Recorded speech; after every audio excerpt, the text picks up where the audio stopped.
Hello, everyone, and welcome to another episode of Hello Word. I'm Alex, and I'm so excited to have you here today. In this episode, we'll explore the word alcoholic. It's a B1 level adjective that means containing or related to alcohol. Let's dive in and see how we can use this word in our everyday conversations. The word alcoholic is often used to describe drinks or substances that contain alcohol. For example, if you're at a restaurant, you might see a menu divided into alcoholic and non-alcoholic beverages. This simply means one set of drinks contains alcohol, while the other does not. Some synonyms for alcoholic include intoxicating, boozy, and spirited. Let's look at some examples. She prefers an intoxicating cocktail over a plain soda, or the party had a wide selection of boozy options.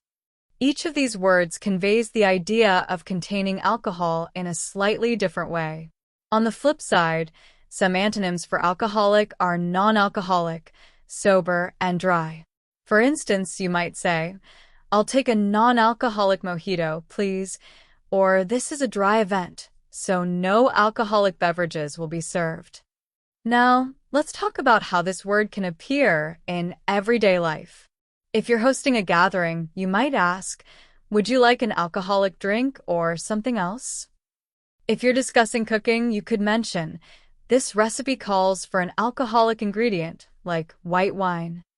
It's a versatile word that fits into various contexts, whether casual or formal. Here are some more examples to help you understand its usage. They served both alcoholic and non-alcoholic punch at the party. The dessert had a slight alcoholic flavor from the rum. He decided to avoid alcoholic drinks at the wedding. To wrap up, today we learned that alcoholic is an adjective meaning containing or related to alcohol. We explored some synonyms like intoxicating, boozy, and spirited, and antonyms like non-alcoholic, sober, and dry. I hope you feel more confident using this word in your daily conversations. Thank you so much for joining me on Hello Word. Don't forget to subscribe to the podcast and leave a review. Your support helps others find the show and learn alongside us. I'd love to hear your sentences using alcoholic, so share them in the comments. Until next time, keep learning and growing. See you soon.